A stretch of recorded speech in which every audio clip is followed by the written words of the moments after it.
Bismillahirrahmanirrahim. Nah, para muhibbin rahimakumullah. Nah, apabila sudah kita tahu makna Al-Quddus seperti tadi, kita wajib beriman, wajib percaya itu. Dan buah keimanan, buah kepercayaan kita kepada makna Al-Quddus tadi membuahkan dua keadaan pada diri kita. Artinya kalau sudah kita beriman lawan Al-Quddus, maknanya itu tadi, nah kita mesti menyikapinya dengan dua hal. Ini samaratul iman, buah iman. Pertama, ayyuqaddisa zatahu wa sifatihi wa af'alahu amma la yaliku bi jamalihi wa jalalihi wa kamalih. Pertama, kalau kita sudah beriman dengan Al-Quddus tadi, bahwa kita wajib mensucikan zatnya, sifatnya, perbuatannya dari yang tidak patut dengan kebesarannya, kemuliaan dan keindahannya. Nah, zat Allah, kita sudah beriman zat Allah itu kada bertempat tadi. Nah, jangan dipadahkan lagi Tuhan itu di atas. Sudah tahu bahwa Al-Quddus artinya Maha Suci Tuhan daripada bertempat. Jangan dikatakan lagi Allah itu di atas. Kehendak di atas dia. Nyaka kehendak Allah pang nyamannya. Bepahala kita menyebut kehendak Allah jadi insya Allah jadi aja. Nah bagusnya. Kadang mun kehendak di atas, siapa di atas itu banyak di atas. Ini kalimat yang salah. Kadang jadi pahala, bahkan membahayakan akidah. Bila kehendak Allah, jadi kada usah bila kehendak yang di atas, kada usah. Itu kalau sudah kita beriman kepada Al-Quddus, kada lagi kalimat di atas itu, karena Allah Maha Suci daripada tempat. Dan kita mensucikan sifat Allah daripada yang tidak patut dengannya.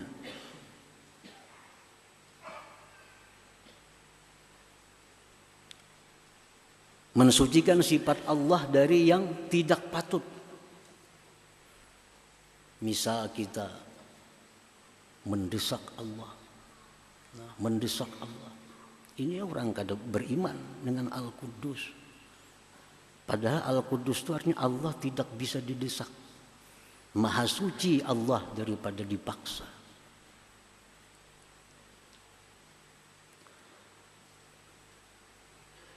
Dan lagi mensucikan perbuatan Allah daripada yang tidak patut. Seperti misalnya ma'iktirat kepada Allah. Kenapa Allah berbuat demikian kepadaku? Nah, itu orang yang belum beriman dengan Al-Quddus. Perbuatan Allah itu berputar hanya dua hal. Satu, anugerah. Dua, keadilan. Antara itu. Kalau kada Allah berbuat kemurahan dengan kita, Allah berbuat keadilan. Antara dua. Allah masukkan orang ke surga karena kemurahannya. Allah masukkan orang ke neraka karena keadilannya. Allah berikan hidayah si fulan ini karena kemurahannya. Allah berikan ini sesat karena keadilannya. Dua. Bila kada kemurahan, keadilan. Tidak sedikit pun bahwa Allah Ta'ala itu perbuatannya itu zalim. Walaupun sekilas dianggap sakit perbuatan Allah. Tapi seluruh yang diperbuat Allah itu walaupun sakit, walaupun pahit, tetapi bagi kita pasti ada hikmahnya. Jangan sampai karena kita ini banyak dapat musibah, segala macam musibah. Padahal kita sembahyang, padahal kita puasa, padahal kita zakat, padahal kita beribadah. Tapi banyak musibah datang, jangan sampai kita beranggapan, kenapa Tuhan macam ini? Kenapa orang subah nang kada sembahyang, nyamannya hidup? Aku nang sembahyang buha, membaca surah Waqiah, kenapa susah banyak hutang? Nang di sebelah mana berbuat riba segala macam, kenapa makmur? Jangan sampai demikian. Allah Maha Suci daripada berbuat kezaliman. Allah tidak akan menurunkan penyakit kepada kita melainkan ada hikmah perbuatan Allah. Ada kebaikan yang dikehendaki oleh Allah Subhanahu wa taala kepada kita. Para muhibbin rahimakumullah. Seorang dokter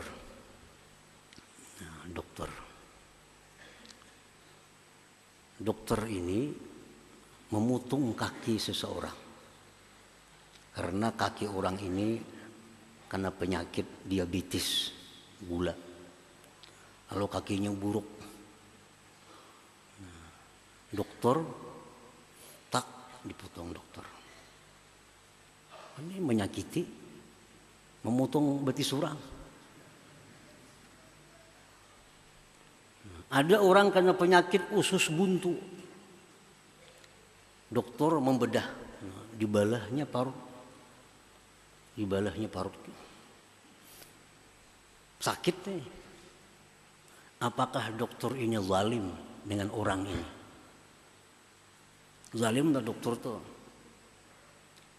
Maulah pasien ini mengatakan atau keluarga pasien, jahatnya dokter, kenapa betisnya ditatak?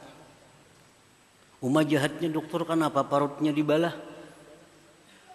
Nah, tentu kita kadang akan mengatakan itu kepada dokter. Bahkan kita berterima kasih kepada dokter.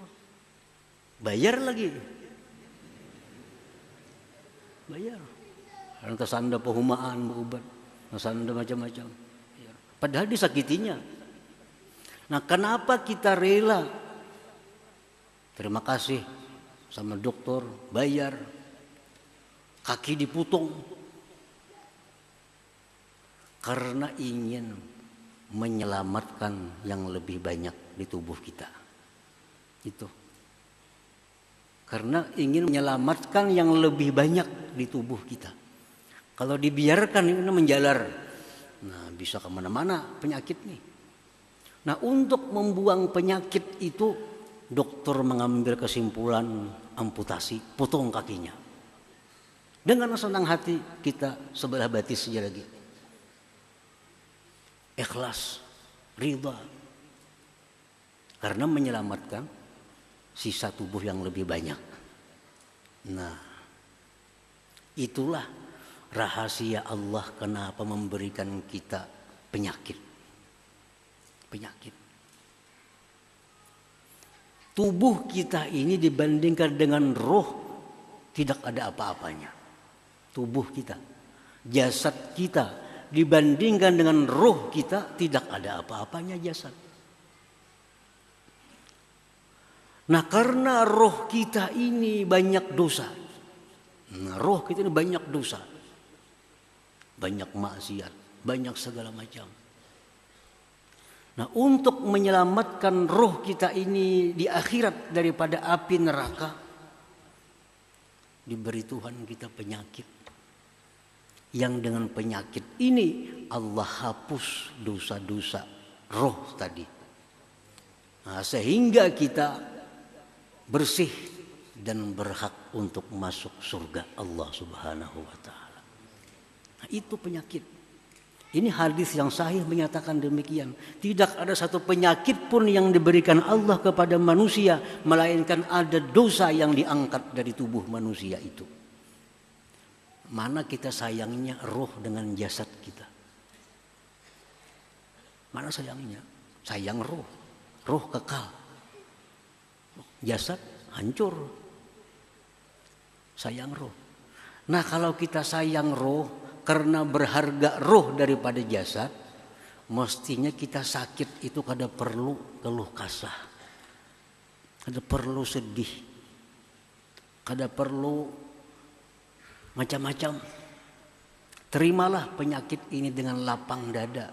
Anggaplah ini dokter yang memotong kaki untuk menyelamatkan bagian tubuh yang lainnya. Jadi Allah menurunkan penyakit itu tujuannya adalah membersihkan rohani kita. Dengan penyakit itu roh kita jadi bersih dan kita selamat dari neraka, masuk surganya Allah Subhanahu wa taala. Mana ada manusia yang kada berdosa selain daripada para anbiya. Semuaan berdosa. Dan salah satu yang menghilangkan dosa adalah musibah, penyakit. Setiap kali penyakit walaupun kasusuban itu ada dosa yang dihapuskan dari Allah daripada kita. Nah disinilah para orang-orang arif billah, orang-orang yang makrifat dengan Allah. Mereka bila dapat musibah, mereka bergembira. Mereka bergembira. Mereka dapat musibah, bergembira. Dapat penyakit, mereka bergembira. Kenapa? Karena ini adalah pembersihan. Agar rohku bisa bersih menghadap Allah subhanahu wa ta'ala. Nah jadi perbuatan Allah ta'ala sedikit pun tidak ada zalim. Segala sesuatu yang diciptakan oleh Allah pasti ada hikmah di dalamnya. Pasti ada rahasia di dalamnya. Dan siapa yang tahu rahasia itu maka dia dapat kebaikan yang sangat banyak. Nah para muhibbin rahimakumullah. Cuma kadang-kadang ada manusia ini diberi Allah hikmahnya hanya satu. Tapi masih ada ratusan hikmah yang tidak diberitahu oleh Allah. Kenapa Allah menciptakan nyamuk? Penelitian para ulama sekian tahun. Hanya menghasilkan beberapa hikmah di dalamnya. Satu, Allah menciptakan nyamuk. Dengan sebab nyamuk ini ribuan manusia yang bisa hidup dengan nyamuk. Siapa? Pegawai perusahaan pabrik nyamuk. Berapa ribu sedunia nih? Pegawai-pegawai, buruh-buruh, karyawan pabrik obat nyamuk nih tuh. Hanya bisa memberi makan anak bininya dengan gaji itu. Padahal diurusi cuma obat nyamuk. Dakanya kada ada nyamuk, adalah pabrik obat nyamuk kada ada. Nah, itu hanya satu hikmah. Kenapa Allah menciptakan nyamuk? Kenapa Allah menciptakan hama wiring? Sehingga orang berhuma, orang bertani habis. Nah, itu banyak hikmah yang didapat. Satu, agar orang yang bertani ini selalu berdoa kepada Allah, selalu berlindung kepada Allah, selalu minta tolong kepada Allah agar dijaga tanamannya oleh Allah, jangan sampai ada hama wiring. Nah, lalu dengan berkat itu lalu kita bisa berdoa lawan Tuhan, bisa minta perlindungan agar perumahan ini jangan sampai diganggu oleh hama wiring. Nah, jakanya kada ada hama wiring kita kada berdoa itu.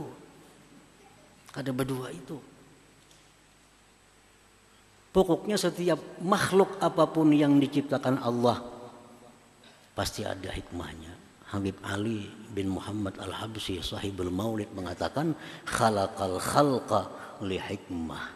Allah menciptakan makhluk itu pasti ada hikmah, pasti ada rahasia di dalamnya. Yang rahasia itu merupakan kebaikan yang kembali kebaikannya kepada manusia itu pula, bukan kepada Allah Subhanahu wa ta'ala. Nah itu artinya kita mensucikan zat Allah daripada yang tidak layak, mensucikan sifat Allah dari yang tidak layak, mensucikan perbuatan Allah dari yang tidak layak. Itu buah keimanan kita kepada Al-Quddus tadi. Nah para muhibbin rahimakumullah.